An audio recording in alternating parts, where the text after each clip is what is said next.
या पहले मैंने देखा कि तत्व के आधार पर हमने सबसे जाना कि कहानी में घटना का होना जरूरी है। तो घटना कैसी होती है, कैसा होना चाहिए, इसको हम देखते हैं।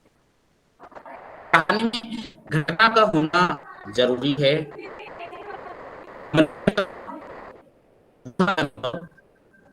जो घटना की परिधि, जो ऐसे होता है हमारी जिंदगी का, वह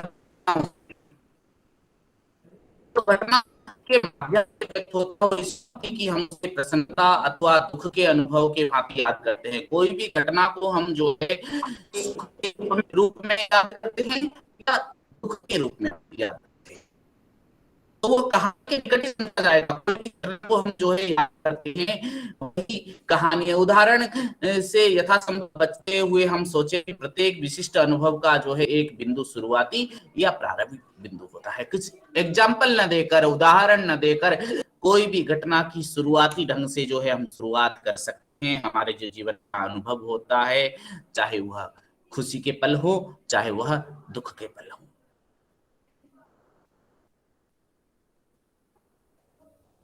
तो अगर जैसे कहानी लिखूंगा, मैं कहूंगा कि कल सुबह निकलते ही, बाहर निकलते ही जानते हो क्या हुआ, तो हर कोई सुनने के लिए उत्सुक हो जाएगा, क्या हुआ क्या हुआ। रुक कर पूछेगा जाने वाला भी कि बतलाइए क्या हुआ।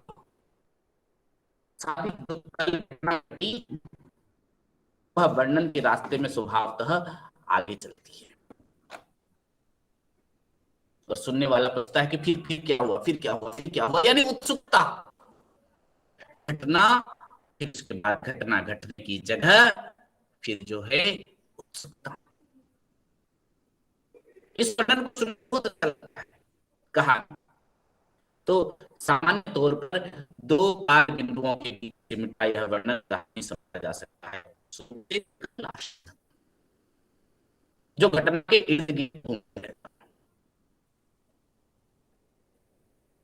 तो सिर्फ कहानी में, कहानी करने वाला होने से कहानी महत्वपूर्ण नहीं हो जाती, कहानी सुनने वाला भी होना चाहिए। एक सिरा अगर कहानी है तो दूसरा सिरा उसका पाठक है, इसीलिए दूसरा उतना ही मूल्यवान है। कहानी के लिए पाठक बहुत महत्व रखता है। रोचकता से संतोष की अनुभूति अन्य स्तर पर लेखकों को भी होती है।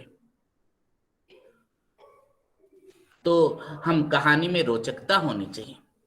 कोई भी घटना के बारे में अगर आप बताना चाहते हो तो घटना के बारे में रुककर सोचेंगे तो पाएंगे कि घटना में जो रोचकता का तत्व प्रधान होता है वह रोचकता है क्या। क्या ऐसा लिखोगे जो इंटरेस्टिंग लगेगा। रोचकता का संबंध पाठक या श्रोता द्वारा घटनाक्रम में प्रवेश करने से है। अगर वह घटना में जिस तरह से वह कहानी के अंदर घुसेगा, कहानी को पढ़ेगा, तब उसको समझ में आएगा वह घटना एक महत्वपूर्ण पात्र बन गया है। तो चाहे वह घटना कैसी हो सकती है या कथा वस्तु कैसी हो सकती है, कहानी का जो है सफलता पर भी इसी पर ही आधार बताया गया कि कहानी किस तरह से सफल हुई। तो कहानी पढ़ने वाला पाठक ही बता सकता है कि वह किस तरह की कहानी है।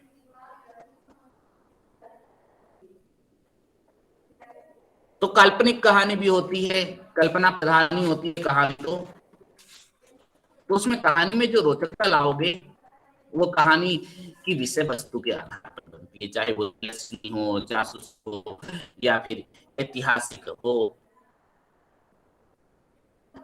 वस्तु के रूप में उसमें सम्मिश्रित होती है, कथा के रूप में उसमें सम्मिश्रित होती है, तभी साहित्य में रोचकता आती है। वास्तविक संसार से निकलकर कल्पना के संसार में प्रवेश करना,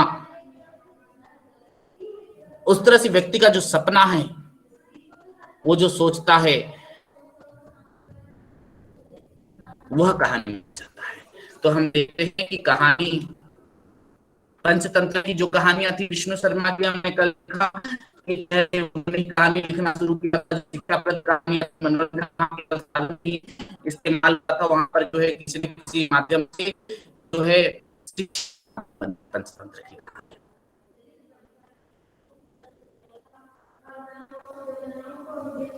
वास्तविकता भी यही है कि कहानी होती है, घटना प्रधान होती है, लेकिन साथ ही साथ उसमें सामाजिक नियमावलियों को पुष्ट करने का एक कारगर तरीका भी सिद्ध होता है। तो कहानी जब हम लिखेंगे तो किस तरह की कहानी होनी चाहिए, तो इसमें कहानी का एग्जाम्पल भी आपको दिया गया था कि यशपाल की कहानी पर आया उसके बारे में दिया गया था। तो कहानी के बारे में हम देखते हैं किस तरह से कहानी सांस्कृतिक या साहित्यिक वातावरण के बीच जो है मौजूद महत्वपूर्ण स्थिति है। हर कहानी अपने वक्त के दबावों को झेलती है। देखिए, अगर आज आप कहानी लिखेंगे ना, तो आधुनिक संदर्भों को लेकर कहानी लिख सकते हैं। आज किस तरह का माहौल है, आज मान लीजिए आज एक वैश्विक महामारी का दौर है, कोरोना के बारे में आप अपनी कहानियों में जगह दे सकते हो। तो पर आज से पहले ये घटना घटी ही नहीं, तो तुमको कैसे एक्सपीरियंस होता, कैसे अनुभव होता कि इस तरह से भी हुआ था। यानी हर एक कहानी उस समय के वक्त के दबाव को झेलती है और उसमें कुछ नया भी जाता है, इसीलिए तो कहानी आगे बढ़ती है। साथ ही उसमें आलोचना या प्रत्यालोचना का विषय भी बनती है। सब इन सब चीजों का संबंध उसकी समसामयिकता से है, यानी उस समय की जो समसामयिक कहानी है, समसामयिक जो वातावरण है वह मूल है, या फिर उसका रुचिकारी पक्ष से होता है, यानी किसमें इंटरेस्ट बढ़ता जा रहा है। जैसे पहले हमने देखा कि कहानी के विकास में सबसे पहले जो है हम देखते हैं कि मनोरंजन प्रधान कहानी लिखी जाती थी। तो उसका विषय क्या हुआ करता था?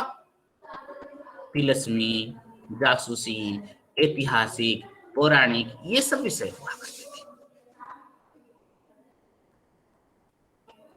तो वो रुचि के हिसाब से लिखी जाती थी उस तरह की कहानी। या फिर समसामयिकता, यानी उस समय की जो कहानी है, उस समय का जो परिस्थितियां हैं, उसके आधार पर भी कहानी लिखी जाती थी। तो इन सब चीजों का संबंध उसकी समसामयिकता से है या फिर उसके रुचिकारी पक्ष से होता है। जो भी हो, कहानी वस्तु और रूप से जुड़े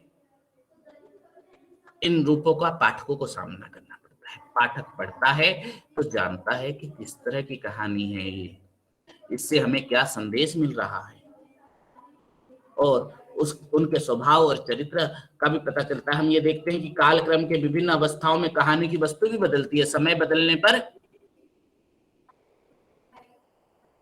कहानी की विषय वस्तु भी बदलती है और उसका काल भी प्रभाव तथा कलाकार की रुचि के अनुसार होता है। समाज सापेक्ष होता जाता है या मनोवैज्ञानिक अथवा दार्शनिक आदि हम कह सकते हैं। विविधताओं की भिन्नता के कारण ही कहानी में विकास देखने को मिलता है। तो कहानी की जो भाषिक संरचना है, कहानी की लैंग्वेज कैसा होना चाहिए, जो अंग्रेजी में स्ट्रक्चर शब्द के लिए हिंदी पर्याय की तरह गढ़ा हुआ शब्द है, लेकिन संरचना, कहानी की संरचना जो बनाओगे ना, कहानी बनाने के लिए जो भाषा जरूरी होती है वो भाषा किस तरह की है।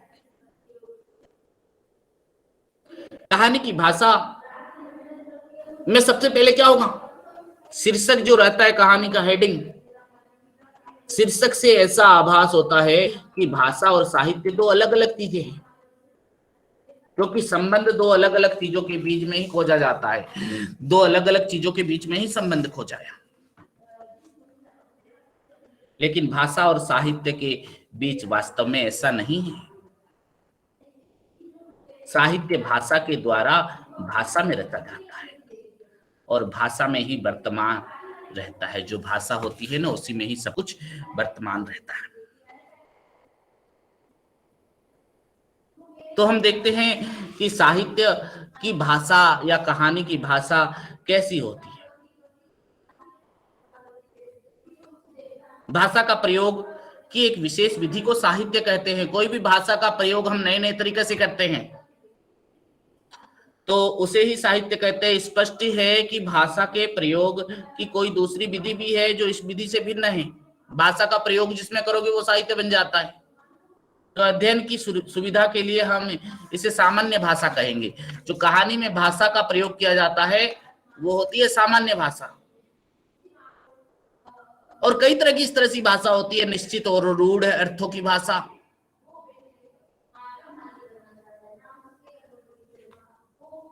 या फिर व्यवहारिक प्रयोजन के लिए भाषा का जो सबसे पहला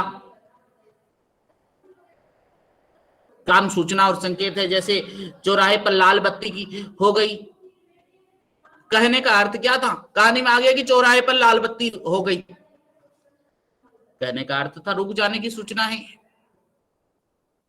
ये रूढ़ अर्थ की भाषा है।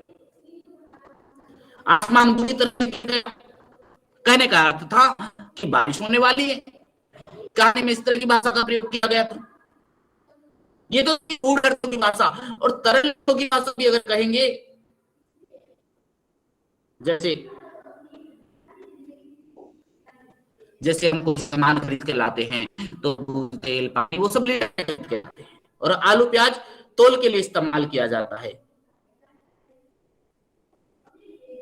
तो भाषा की प्रवृत्तियां जो अभिव्यक्ति में भाषा के प्रयोग की व्यक्तिगत विशेषताएं ही काम कराती हैं। जिसने जैसा महसूस किया उसे ठीक वैसा बयान करने की कोशिश में वो अपनी भाषा की तरह तरह की युक्तियों का इस्तेमाल करता है। यानी तुम जिस तरह के परिवेश में उस तरह की भाषा का प्रयोग।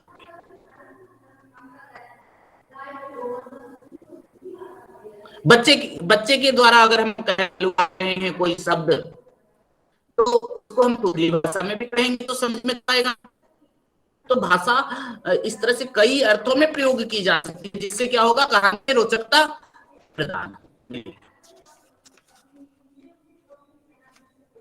तो शीर्षक जो रहता है कहानी में गद्य के अलावा कहानी का पद्य भी होता है। कई बार जो है प्रबंध का बीच बीच में गीत वगैरह भी लिखे जाते हैं, तो जिससे कहानी क्या होगी, इंटरेस्टिंग होगी। जैसे हम एक कहानी है हिंदी में, उसने कहा था, जिसको हिंदी की पहली मौलिक कहानी मानी जाती है, तो उसमें सजीवता लाने के लिए क्या किया गया कहानी में। उसने कहा था कहानी का आरंभ होता है, उसने कहा था यानी उसकी हेडिंग थी, तो तुम पढ़ने के लिए जो है सस्पेंस रख दिया गया तुम्हारे लिए, जो है कहानी में रोचकता लाने के लिए या उत्सुकता जागृत होने के लिए। यानी किसने क्या कहा होगा कि उसने कहा था कहानी का शीर्षक है, तो उसको हम पढ़े। उसने कहा था कहानी का आरंभ जो है अमृतसर बाजार से होता है, जीवन के कोलाहल भरे ध्वनियों से होता है। युद्ध का मैदान दिखाया गया उसमें, आधुनिक युद्ध की जो जीवन की विभीषिका थी उसको दिखाया गया उसमें। तो वही हम कहानी की जो भाषिक विधियां थी, विभिन्न प्रकार की भाषा या विस्तार जो हम देखते हैं कहानी में, और फिर बीच में होता है कहानी का केंद्रीय भाव। कहानी संक्षिप्त होने पर भी उसमें केंद्रीय भाव जरूर होना चाहिए। संक्षिप्त क्लेवर में एक और कई बार अपने आकार से कई गुना अधिक भी हो जाती है कहानी, कई बार लंबी भी हो जाती है, फिर भी जो है कहानी का केंद्रीय भाव होना चाहिए। कहानी में जो है मूल शब्द जो है फोकस तुम किस पर करना चाह रहे हो। उसने कहा था कहानी में, यानी कौन से पात्र ने किसे क्या कहा वो हमें देखना है कहानी में। तो कहानी की संरचना का अर्थ जो है किसी वस्तु के निर्माण में संयुक्त होने वाली, जिस तरह से विभिन्न घटक होते हैं, कोई भी वस्तु बनाएंगे तो विभिन्न घटकों और तत्वों का संयोजन होता है। आप जिस तरह से सब्जी बना रही हैं तो खाली जो है आलू या प्याज को लेकर सब्जी नहीं बन जाती, उसमें मसाले भी डाले जाते हैं, तब उसको सब्जी का रूप बनता है। उसके लिए जो है भुना भी जाएगा, सब कुछ किया जाए। तो खाली विभिन्न घटक होंगे तभी कहानी बनेगी पूरी। उसमें भाषा होना चाहिए, पात्र होनी चाहिए, भाषा ऐसी होनी चाहिए, समय जो है उसका वातावरण होना चाहिए। तो उसी को ही अगर हम देखें, विभिन्न घटकों का जो है तत्वों का संयोजन है, भाषा के प्रयोग की एक विशेष विधि है साहित्य। भाषा को किस तरह से आपको प्रयोग करना है, किस तरह के शब्दों को आप उसमें प्रयोग करेंगे कहानी का वातावरण देखकर। मान लीजिए कि इस टाइम पे हमें क्या कहना है, कौन से वातावरण में कौन सी भाषा का प्रयोग करना है, वो सामान्य भाषा का प्रयोग करेंगे कि रूढ़ भाषा का प्रयोग करेंगे। और सामान्य प्रयोग की भाषा निश्चित और रूढ़ अर्थ वाली होती है, जैसे विज्ञान और शास्त्र की भाषा। और कई बार तरल भाव की भाषा भी हमें आवश्यक होती है। पहले कैसा होता था, जो कविता लिखी जाती थी वो छंदबद्ध कविता लिखी जाती थी, छंदों का ज्ञान करना पड़ता था। आज कविता भी गद्य में लिखी जा रही है, आज भी कविता भी खड़ी बोली हिंदी में सीधी सीधी मुक्त छंद की कविताएं लिखी जा रही हैं। और गद्य की सृजनात्मक संभावनाओं की अनेक मुखी विकास होता जा रहा है आज। तो कहानी का गद्य अनुभव की जीवन रचना के तर्क से गढ़ा जाता है, चाहे गद्य हो चाहे पद्य हो। कहानी की भाषिक विधियों में पूरा शुरू से लेकर जो है लास्ट तक जो वर्णन या विस्तार होता है कहानी अनुभव से, तो कहानी से आधार पर ही कहानी को वर्गीकरण किया, जो विभिन्न वर्गीकरण किए गए। जिस तरह से हम देखते हैं विकास के कहानी में कहानी हमने कल कहानी, उससे पहले कथा विकास में तो बहुत सारी कहानी नाम कहा, कथा जो बताया, 10 कुमार चरित्र, मुसलमान में देखा। कहानी प्रारंभिक सोनू जी आवाज में त्रुटि आ रही है, शायद नेटवर्क का कुछ, एक मिनट।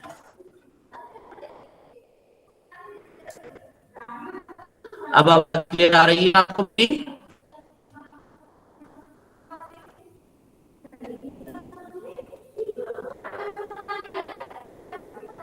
शायद नेटवर्क है।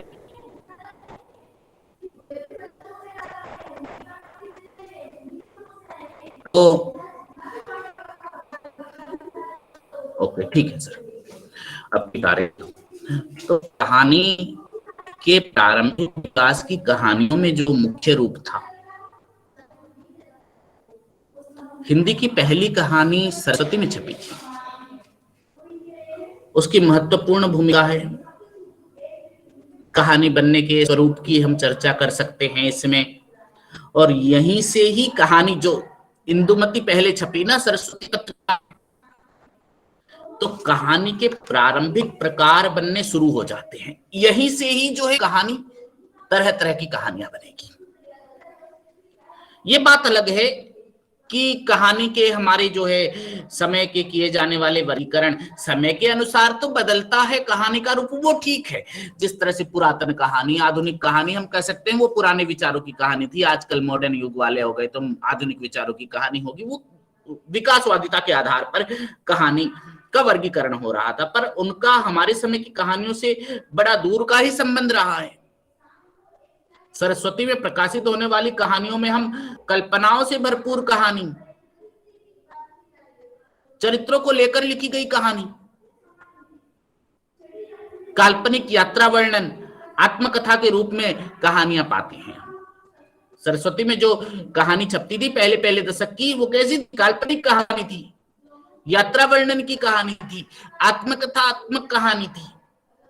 मगर उसके बाद जो कहानी, इंदुमती के बाद की जो कहानी हमारे मुंशी प्रेमचंद जी ने, जयशंकर प्रसाद जी ने जो लिखी कहानी, हिंदी की कहानी कला में एक तरह से नया विकास आ गया। और महत्वपूर्ण भूमिका यहाँ पर निभाई प्रेमचंद ने और प्रसाद ने।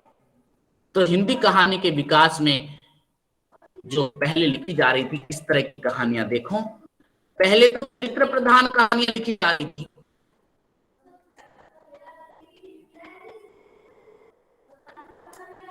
चरित्र प्रधान कहानी में अगर हम चर्चा करें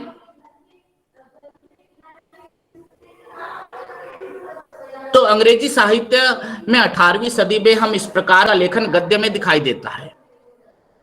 अंग्रेजी साहित्य में पहले ही इस तरह से चरित्र प्रधान कहानी लिखी जाती थी। जैसे हम देखते हैं कि एडिसन और स्टील के गद्य निबंधों में कैरेक्टर राइटिंग के रूप में देख मिलता है। कैरेक्टर राइटिंग यानी किसी कैरेक्टर के बारे में लिखना, चरित्र प्रधान कहानी। तो अंग्रेजी साहित्य में चरित्र प्रधान लेखक कहानी के विकास का एक महत्वपूर्ण बनता है, और वहीं हिंदी साहित्य में चरित्र प्रधान कहानियां प्रारंभिक दौर में ही लिखी गई। उदाहरण के लिए हम देख सकते हैं कि प्रेमचंद की तो बहुत सारी कहानियां इसी तरह से चरित्र प्रधान कहानियां ही हैं। और हम देख सकते हैं उदाहरण के लिए आत्माराम, बड़े घर की बेटी, बूढ़ी काकी, ये कैरेक्टर प्रधान कहानी है, चरित्र प्रधान कहानी। इस बूढ़ी काकी कहानी में बूढ़ी काकी के बारे में ही बताया गया है, नाम के बारे में बताया गया है। तो इस प्रकार जो है पूरी कहानियां जिस किसी पात्र के इर्द गिर्द घूमती है, जो कहानी पात्र के इर्द गिर्द घूमती है, चरित्र प्रधान कहानियां। पहले पहले जो कहानी का वर्गीकरण हम कर रहे हैं, तो चरित्र प्रधान कहानी में ये पात्र होते हैं, चरित्र प्रधान कहानी किसी पात्र के इर्द गिर्द घूमती है, और वो पात्र आदर्श पात्र होता है। कभी आदर्श का विषय बनता है, कभी मनोरंजन का विषय बन सकता है। फिर उसके बाद वातावरण प्रधान कहानी में जीवन के किसी पक्ष या भावना को कहानी के विकास या मूल कारण जो है बनाती है। इन कहानियों में कहानीकार क्या करता है, जो कहानी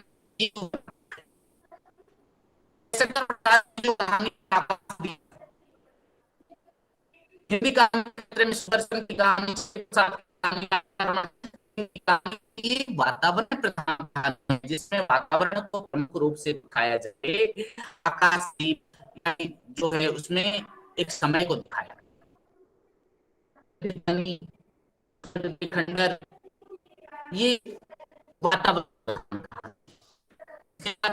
प्रधान कहानी। कथानक प्रधान कहानी क्या होता है, चरित्र और उसके साथ साथ वॉइस क्लियर नहीं आ रही है प्रियंका जी।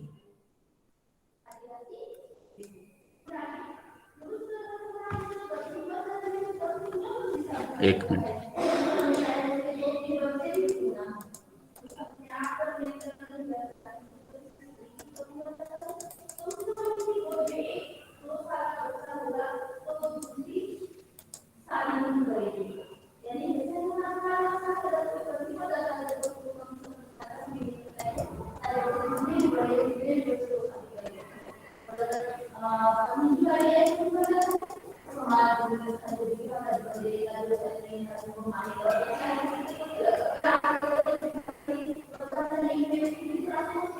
एक मिनट, आवाज क्लियर नहीं आ रही है आप लोगों को, शायद नेटवर्क प्रॉब्लम है।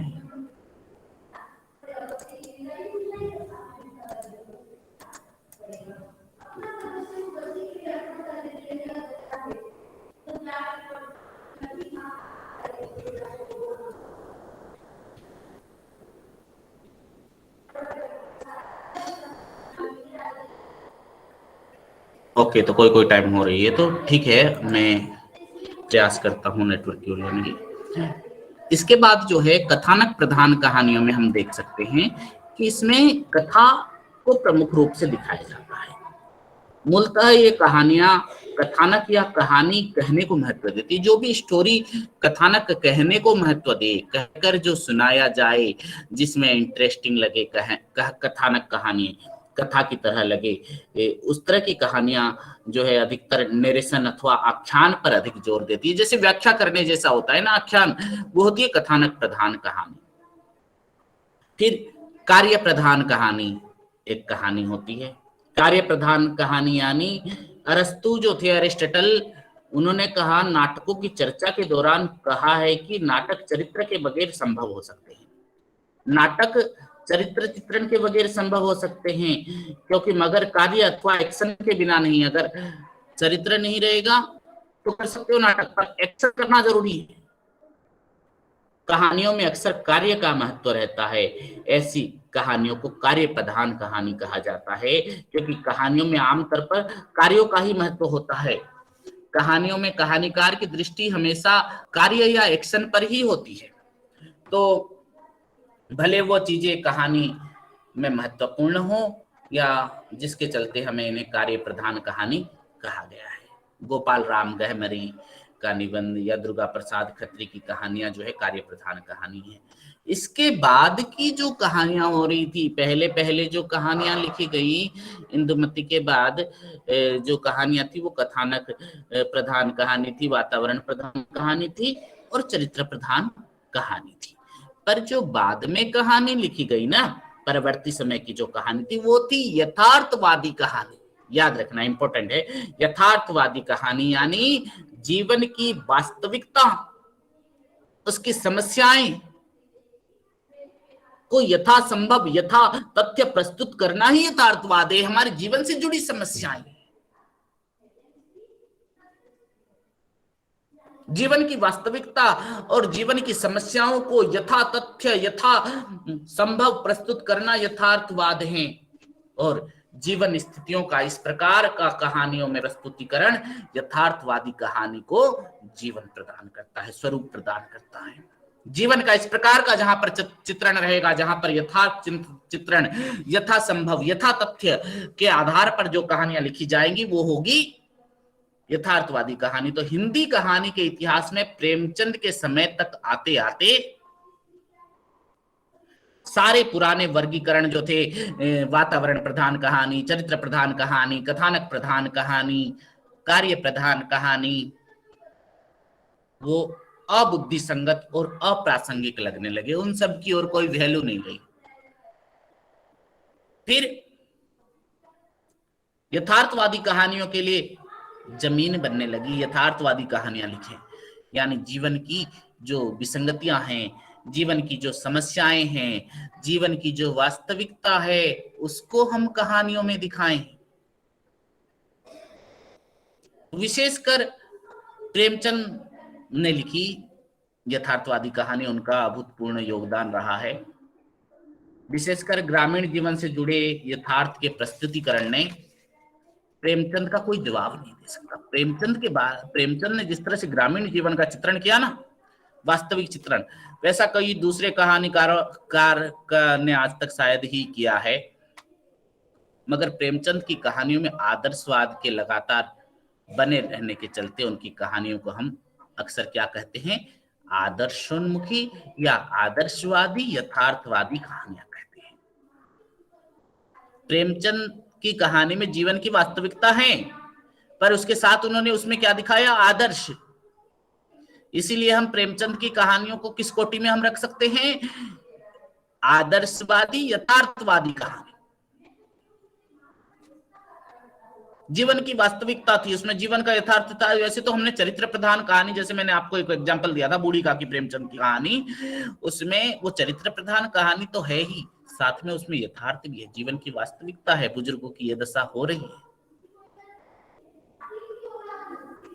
या फिर आदर्श भी है, हमें उससे सीखने को मिलता है। मगर जो पूस की रात, कफन जैसी कहानियां विशुद्ध यथार्थवादी ही कही जाएगी। जीवन से जुड़ी सत्यता यही है। कफन कहानी में अगर देखोगे माधव और घिसू के बारे में, पूस की रात की हल्कू के बारे में, तो प्रेमचंद की कहानियां अपने प्रामाणिक सामाजिक प्रतिबिंबन के कारण महत्वपूर्ण हुई।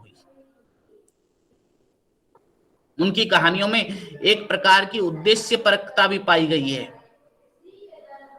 उनकी कहानियां आदर्शवाद और उद्देश्यपरकता के होते हुए भी यथार्थवाद को प्रस्तुत करती है।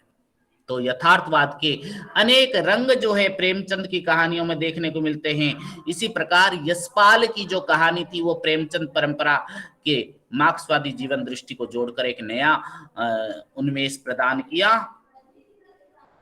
तो उनकी कहानियों में जो थे, यशपाल के कथा साहित्य में यथार्थ के साथ साथ विचारधारा क्या थी, उसमें शोषण के खिलाफ आवाज उठाना, उत्पीड़न, सामाजिक कुरीतियां का विरोध उसमें दिखलाई देता है। इसके बाद की जो कहानी आती है वो एक होती है मनोवैज्ञानिक कहानी। कहानी के प्रकार में देखो, आपको ध्यान देना है, यथार्थवादी कहानी, मनोवैज्ञानिक कहानी और सचेतन कहानी, नई कहानी, या फिर दलित कहानी, स्त्रीवादी कहानी। ये तो आजकल लिखी जाने लगी है, पर पहली पहली जो कहानी थी ना, यथार्थवादी कहानी, मनोवैज्ञानिक कहानी और नई कहानी, ये तीन तुमको जरूर ही याद रखना पड़ेगा कहानी के विकास में। और जो पहले पहले लिखी जा रही है उसमें तो चरित्र प्रधान कहानी आप लोग जाओगे कि जिसमें चरित्र के प्रधान इर्द गिर्द घूमते, उसी चरित्र प्रधान कहा गया। वातावरण प्रधान कहानी लिख लेंगी और कथानक प्रधान कहानी। तो मनोवैज्ञानिक कहानियों की बात हम कर रहे थे, मनोवैज्ञानिक कहानी की चर्चा करते हैं। तो प्रेमचंदोत्तर कहानीकार यानी प्रेमचंद के बाद जो कहानीकार आए, उन्होंने सिर्फ केवल बाहरी यथार्थ को नहीं दिखाया, उन्होंने मनुष्य के मानसिक जगत के यथार्थ को दिखाया, मनुष्य के मानसिक जगत के यथार्थ को महत्व दिया, जिससे हिंदी कहानी की एक नई दिशा सामने आई। जैनेन्द्र कुमार ने अपनी कहानी में पहली बार चरित्रों को मनोजगत में झांकने का रचनात्मक प्रयास किया था। जैनेन्द्र ने सबसे पहली बार मनोवैज्ञानिक कहानी लिखी, पहली बार चरित्रों को मनोजगत में झांकने का प्रयास किया। ईलाचंद्र जोशी ने बाद में स्पष्ट मनोविश्लेषण अपनी कहानियों में महत्व दिया। अज्ञेय की कहानी में भी उस तरह से व्यक्ति और उसकी चेतना को महत्व दिया गया है। मनोवैज्ञानिक कहानी के अंतर्गत ही आते हैं जो है अज्ञेय की कहानी भी। तो अज्ञेय जैनेन्द्र ने अपने अपने जीवन दृष्टि में अलग है। उनकी कहानियों में दर्शन के स्थान पर क्या दिखाया गया? व्यक्ति मन की प्रति वस्तुनिष्ठ होने का प्रयास, व्यक्ति के मन के बारे में यथार्थ चित्रण। तो हिंदी में मनोवैज्ञानिक कहानियों का विकास उस प्रकार नहीं हो पाया जैसे पश्चिम में हुआ था। हिंदी कहानी में जेम्स जॉइस जैसा कहानीकार मिलना संभव नहीं है, लेकिन हिंदी कहानियों में मनोविज्ञान के तत्व बिखरे पड़े हैं। प्रेमचंद की यथार्थवादी कहानियों से लेकर अज्ञेय की नई कहानी तक जो है चरित्रों में मनोवैज्ञानिकों की कहानियों में स्थान दिया गया। नई कहानी में जो है केंद्र में वह तकनीक थी, पात्रों के मनोविज्ञान को किस तरह से संकेत या प्रतीक के माध्यम से दिखाया गया। मनोवैज्ञानिक संकेत से भरी हुई थी मनोवैज्ञानिक कहानियां, पात्रों के मन के माध्यम से बताया जाए। उसके बाद नई कहानी आती है मनोवैज्ञानिक, यथार्थवादी कहानी, मनोवैज्ञानिक कहानी। यथार्थवादी कहानी में प्रेमचंद मैन थे और मनोवैज्ञानिक कहानी में जैनेन्द्र, अज्ञेय और ईलाचंद्र जोशी, ये तीन प्रमुख थे। अब नई कहानी 1954 के आसपास हमारा भारत स्वाधीन होने के बाद जो कहानियां लिखी जाने लगी ना, वो नई कहानी के नाम से उसकी नींव पड़ चुकी थी, क्योंकि लेकिन इसकी वास्तविक उपस्थिति का एहसास लोगों को 1960 के आसपास हुआ। और वास्तव में नई कहानी स्वतंत्रता के बाद भारत में उपजी नई परिस्थितियों की देन है। नई कहानी जो आई ना, स्वतंत्रता के बाद कुछ नई सिचुएशन आई भारत में, जिसके परिणाम स्वरूप नई कहानी उपजती है भारत में। नए सामाजिक यथार्थ को नए प्रकार की कहानी की आवश्यकता थी। तमाम आंदोलन की तरह से नई कहानी भी कोई स्पष्ट नामकरण नहीं था। जैसे आंदोलन बहुत सारे हुए थे, असहयोग आंदोलन, भारत छोड़ो आंदोलन, जैसे वैसी कहानी भी एक आंदोलन से कोई कम नहीं था। ये भी, यह नाम किसने दिया इस बात को लेकर मतभेद है कि नई कहानी किसने दिया। संभवतः दुष्यंत कुमार अथवा नामवर सिंह ने सर्वप्रथम इस नामकरण का उपयोग किया था। लेकिन यह स्पष्ट है कि 1957 ईस्वी में यह नाम चल निकला था। प्रयाग साहित्यकार सम्मेलन में मोहन राकेश, शिव प्रसाद सिंह, हरिशंकर परसाई ने इस नाम का प्रयोग मंच में किया था, नई कहानी बोलकर। तो नई कहानी का डेफिनेशन क्या है, परिभाषा क्या है? राजेंद्र यादव ने नई कहानी की परिभाषित करते हुए, नई कहानी की परिभाषा देते हुए कहा कि नई कहानी व्यक्ति को उसकी समग्रता में देखने का आग्रह करती है और व्यक्ति को उसके सामाजिक परिवेश, मानसिक अंतर्द्वंद तथा व्यवहारिक जीवन के तकाजों की आवश्यकता की एक संश्लिष्ट प्रक्रिया के रूप में प्राप्त करना चाहती है, वह जो है नई कहानी है। तो जैसे हम देखते हैं कि नई कहानी में आते आते जो है कई रूप भी परिवर्तन होते जाते हैं। नई कहानी में हमें जटिल जीवन के यथार्थ की व्यापक स्वीकृति मिलती है। जीवन से जुड़ी जो है विडंबनाएं, नई कहानी ने व्यक्ति की प्रतिष्ठा को महत्व दिया, भावुकता से परे थी।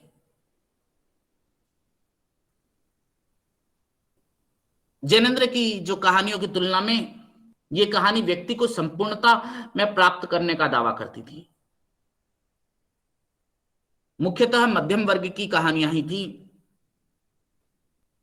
नई कहानी में। और इस नई कहानीकारों में प्रमुख रूप से मोहन राकेश, कमलेश्वर, निर्मल वर्मा, मन्नू भंडारी जी आदि इस दौर के महत्वपूर्ण कहानीकार थे।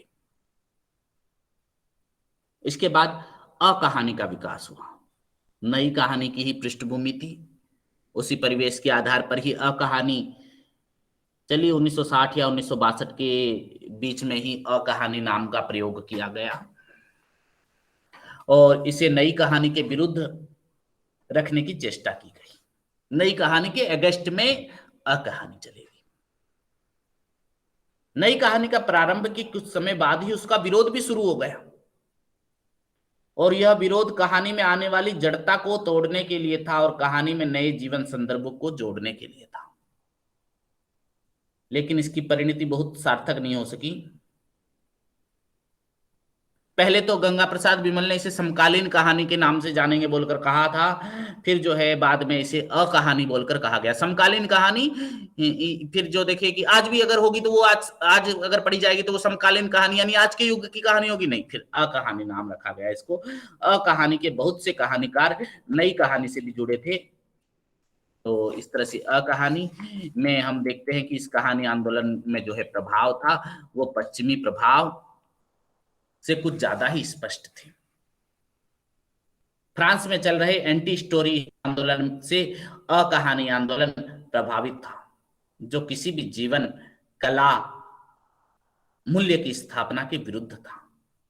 अकहानी में कौन कौन आते हैं? ज्ञान रंजन, श्रीकांत वर्मा, जगदीश चतुर्वेदी, रविंद्र कालिया, दूधनाथ सिंह, सुधा अरोड़ा, ये आदि थी। इसके बाद सचेतन कहानी। सचेतन कहानी का प्रारंभ महीप सिंह द्वारा किया गया। महीप सिंह द्वारा 1964 में आधार नामक पत्रिका का सचेतन कहानी विशेषांक प्रकाशित हुआ। आधार नामक पत्रिका में सचेतन कहानी विशेषांक निकला उस मैगजीन का, और उसमें जो है इस आंदोलन का प्रारंभ वहीं से ही माना जा सकता है, क्योंकि इस आंदोलन ने जीवन के प्रति सचेतन दृष्टि अपनाने पर बल दिया। इसीलिए सचेतन कहानी कहा गया इसे, यानी जीवन के प्रति जो है सचेतन दृष्टि अपनाने पर बल दिया। सचेतन कहानी में क्या था? पश्चिम से आई हुई जो आधुनिकता और उसके मूल्यों का विरोध किया था। सचेतन कहानी में पश्चिम की जो भी हमारी संस्कृति थी, सभ्यता थी, जो हमने अपना लिया था और अपनी संस्कृति को भूलते जा रहे थे, उसका इन्होंने विरोध किया, क्योंकि ये आने वाले मूल्यों में निराशा थी, कुंठा था, ऊब थी, अकेलापन था, अन्यथा आदि के प्रतिकार का कहानी से लक्ष्य माना गया है। वास्तव में सचेतन कहानी तो नई कहानी पर जो आरोप लगा जा रहे थे बिल्कुल सही नहीं थे। नई कहानी में पश्चिम के तत्व भरे नहीं थे। वह व्यापक भारतीय परिवेश की कहानी थी, नई कहानी, जिसमें बदलता हुआ भारतीय प्रतिबिंबित होता। हमारा भारत स्वाधीन होने के बाद उसमें कुछ कुछ नई धाराएं आई और उसको लेकर वो कहानी लिखी गई थी। इसके अतिरिक्त सचेतन कहानी के कहानीकार हिंदी की प्रगतिशील परंपरा से एक दूरी बनाए रखना चाहते थे। तो महीप सिंह द्वारा स्वयं प्रगतिशील परंपरा से एक खास दूरी बनाए रखना चाहते थे। तो इसके बाद समानांतर कहानी। समानांतर कहानी जो आती है वो होती है कमलेश्वर द्वारा 1972 के आसपास माना गया था, क्योंकि कमलेश्वर जी सारिका पत्रिका का संपादन करते थे और उसके माध्यम से उन्होंने इस आंदोलन को व्यापक बनाने का प्रयास किया, सारिका पत्रिका के माध्यम से। और कमलेश्वर ने इस आंदोलन के सूत्रों को काफी चिंतन के बाद आधारित किया था। सारिका के माध्यम से जो है समानांतर कहानी की चर्चा करते हैं कमलेश्वर, और दूर दराज के क्षेत्रों में जो है शिविर आयोजित किए गए, गोष्ठियां शिविर में निकाले जो है निष्कर्ष पर कहानी का स्वरूप विकसित हुआ, बहुत सारे सेमिनार वगैरह किए गए, उस पर जो निष्कर्ष निकला कहानी पर, उसको लेकर जो है समानांतर कहानी लिखी कमलेश्वर ने सारिका में। समानांतर कहानी आंदोलन ने जो है कहानी में आम आदमी को प्रतिष्ठित करने का प्रयास किया गया, इसमें आम आदमी को प्रतिष्ठित करने का प्रयास किया गया था। समानांतर कहानी में आम आदमी को परिभाषित करते हुए कमलेश्वर ने उसे एक संश्लिष्ट व्यक्तित्व के रूप में परिभाषित किया था।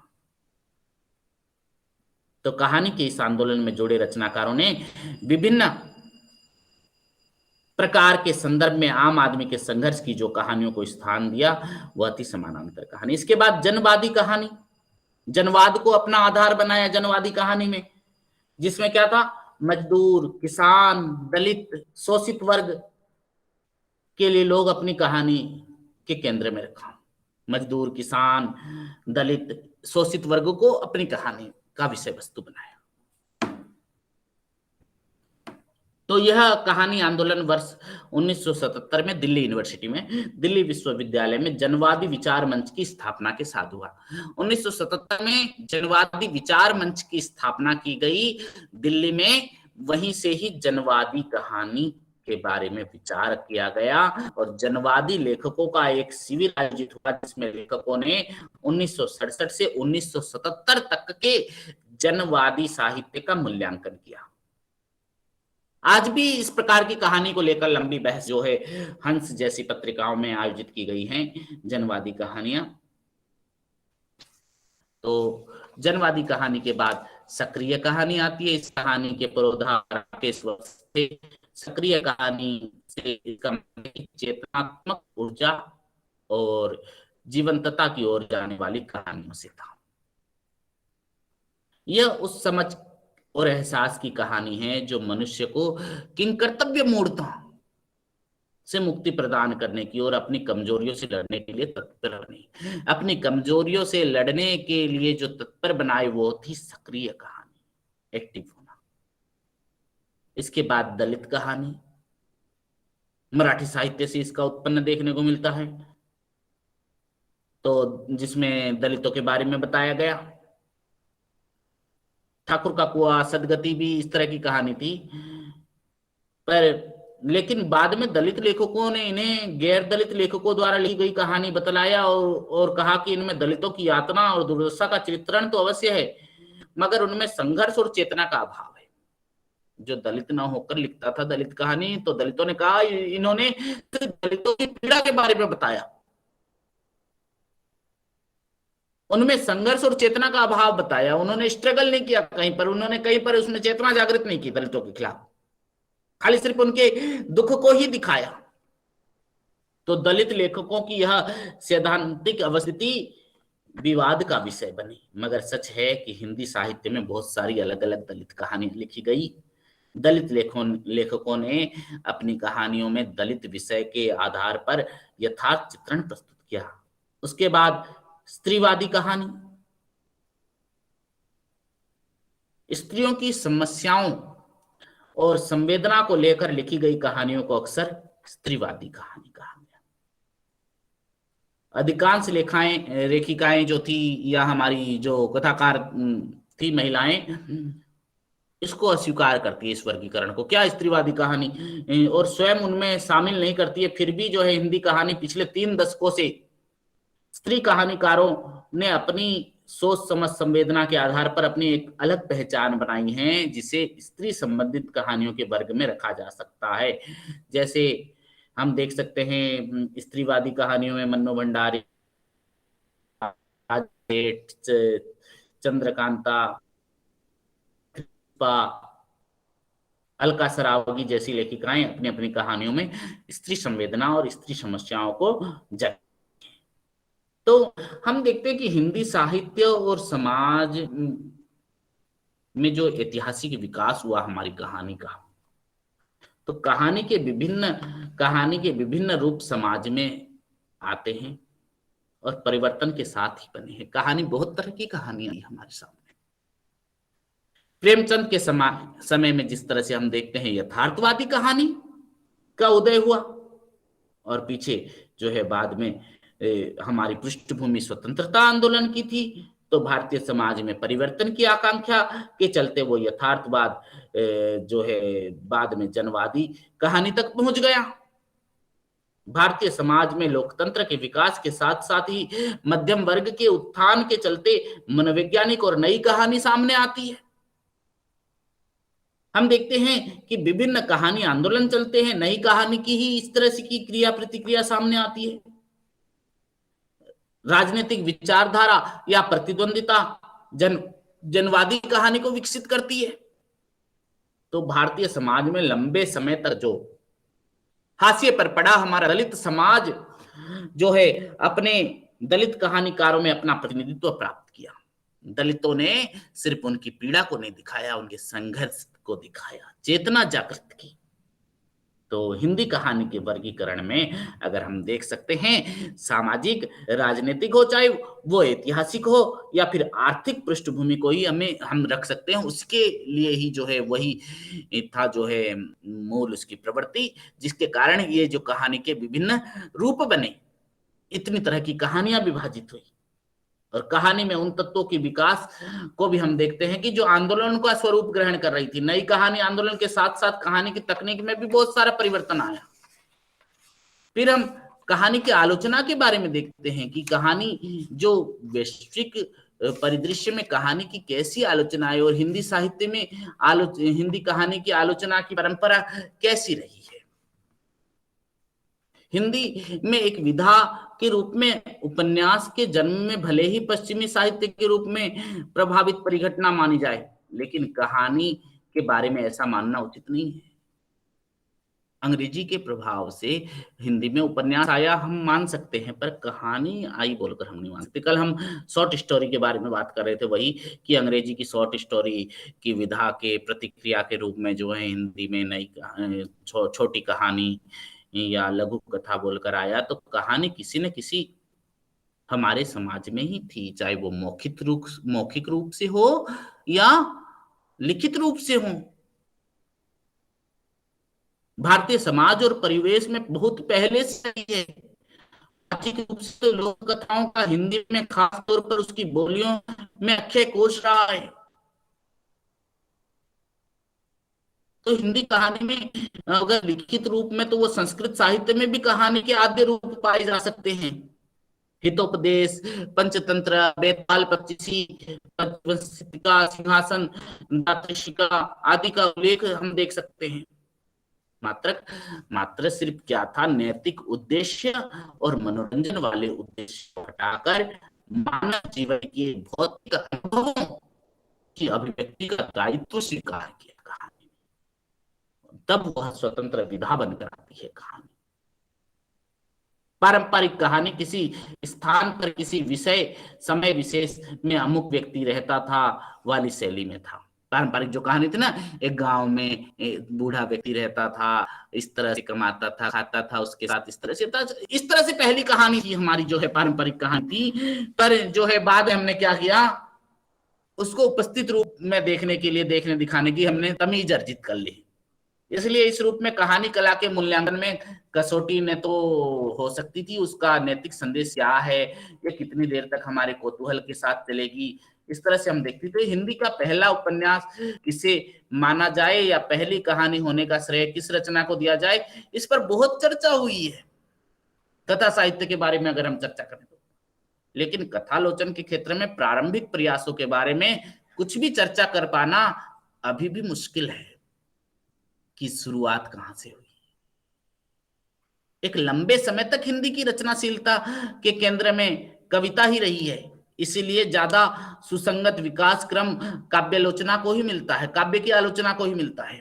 भारतेंदु युग की जो विभिन्न पत्र पत्रिकाएं थी, चाहे वो कवि वचन सुधा हो, हरिश्चंद्र मैगजीन हो, ब्राह्मण हो, हिंदी प्रतीप हो, उसमें हिंदी आलोचना के अनेक नमूने समय समय पर छपे मिलते थे।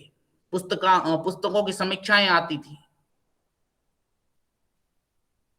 तो कहानी के साथ हिंदी आलोचना भी जो है कहानी के बारे में बहुत पूर्व से हो चुकी है, और हिंदी कहानी की आलोचनात्मक दिशाएं भी बहुत हैं, और हिंदी कहानी में आलोचना बहुत दिनों से चल रही है। हिंदी कहानी की आलोचना करने वाले भी बहुत सारे विद्वान हैं। तो हम देखते हैं कि वैश्विक परिदृश्य में कहा आलोचना को ऐसा प्रोत्साहन नहीं मिला वैश्विक परिदृश्य में कहानी, क्योंकि हमारे यहाँ तो पहले से ही ऑलरेडी कहानी थी, कहने सुनने की परंपरा, जैसा कि कविता और उपन्यास की आलोचना में मिलता है। कविता और उपन्यास की आलोचना में हम वैश्विक परिदृश्य में देख सकते हैं कि वो पहले से ही थी, उधर जो है हमने उनके अनुरूप हमने हिंदी साहित्य में पाया।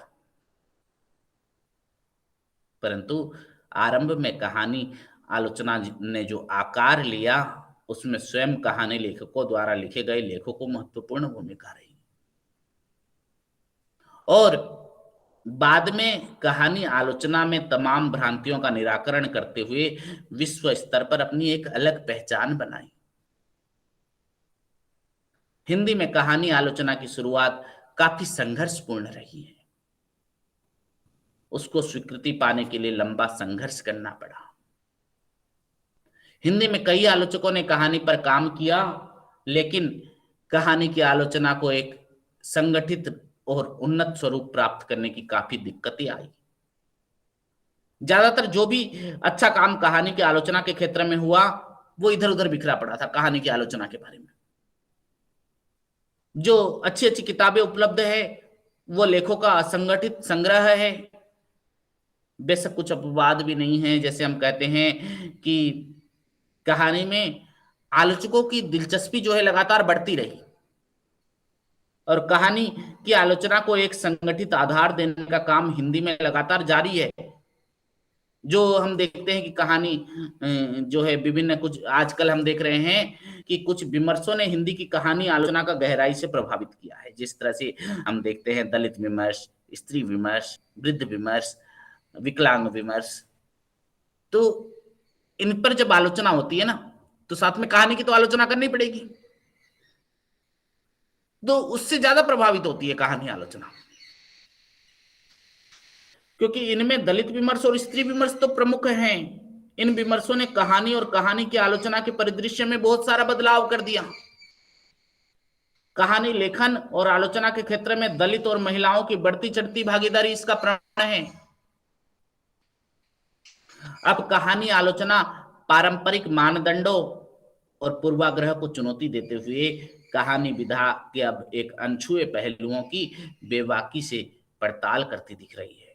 कहानी आलोचना की हम बहुत सारी उम्मीदें जगा रहे हैं अभी।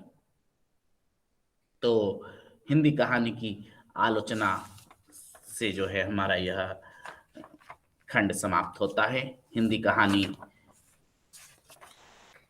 की विषय वस्तु को जाना हमने, वस्तु और शिल्प किस तरह होता है, उसकी भाषा कैसी होनी चाहिए, उसके वर्गीकरण को हमने देखा, और हिंदी कहानी में आलोचना की परंपरा के बारे में भी जाना। क्योंकि हम देखते हैं कि कहानी की जो विकास की परंपरा हुई थी, वह बहुत पुरानी थी, क्योंकि भारत में पहले से ही कहानी मौजूद थी। पर आज जो आलोचना हो रही है, वह सटीक रूप से कहानी की आलोचना हम नहीं कह सकते, क्योंकि वह विभिन्न विमर्श के आधार पर हो रही है। और हिंदी की पहली कहानी के बारे में भी विभिन्न मतभेद रहा है। तो जैसे हमने पढ़ा, पर हमने हिंदी की कहानी, पहली कहानी किशोरीलाल गोस्वामी के द्वारा लिखित इंदुमती कहानी, जो सरस्वती पत्रिका में प्रकाशित हुई थी, उसको माना। और हिंदी कहानी की इसी विकास यात्रा को पढ़ते हुए आगे की क्लास में हम फिर हिंदी कहानी के और विभिन्न रूपों को हम पढ़ेंगे। तो आज के लिए इतना ही, फिर अगली क्लास में हम पढ़ेंगे, ठीक है। तो जो पढ़ा रहा हूँ आपको समझ में आता है कि नहीं आ रहा है, कृपया बताएं।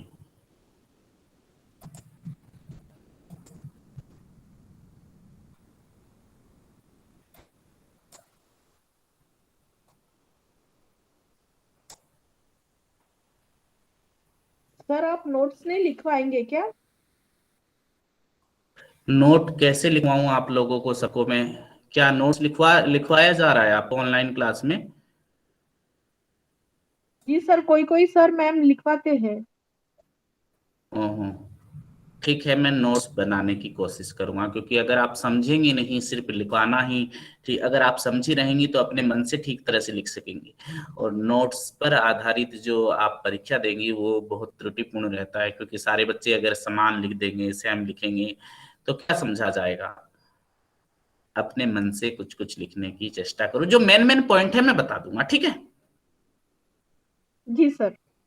हाँ ठीक है। स्वरूपा जी, जो मेन पॉइंट देखा, आप पहले जो मटेरियल आपको मिला है वो पहले मटेरियल को आप निकालो, आपको नहीं भी मिला है तो प्रिंट निकालो और उसको अंडरलाइन करो। और उसमें मेन मेन पॉइंट क्या है, जैसे मैंने आज कहानी का वर्गीकरण, तो वर्गीकरण में कहानी कितने टाइप की होती है आप पहले लिख लो एक पॉइंट में। फिर उसमें क्या करना है आप लोगों को, कितने टाइप्स की में उसमें विशेषता क्या क्या होती है, उसमें क्या क्या महत्वपूर्ण विशेषता है उसको आप लिखना है। या फिर कोई भी चीज की एक चार्ट बनाकर रखो, जिस तरह से एक क्या कहते हैं, रेखीय चित्र जो बोलते हैं हिंदी में, वह बनाकर रखो। और उसमें उससे आपको क्या होगा, याद करने में भी सुविधा होगी और आपके दिमाग में बैठ जाएगा, एक बार देखते ही याद आ जाएगा आप लोगों को। और नोट्स तो लिखाने को मैं लिखा सकता हूँ, पर उसमें टाइम हमारा बहुत चला जाएगा लिखने के चक्कर में, कई बार बात भी नहीं आएगी तो नहीं समझ में आएगा। कभी होगा तो मैं आपको मेन मेन पॉइंट्स बता दूंगा, या इसकी कोई ट्रिक्स होगी याद करने की तो वो हम देख लेंगे, ठीक है? ठीक है, तो फिर आज की क्लास इतना ही, फिर अगली क्लास में पढ़ेंगे। हाँ, रखता हूँ फिर। Thank you. Thank you sir. ठीक थैंक है, यू सर। वेलकम।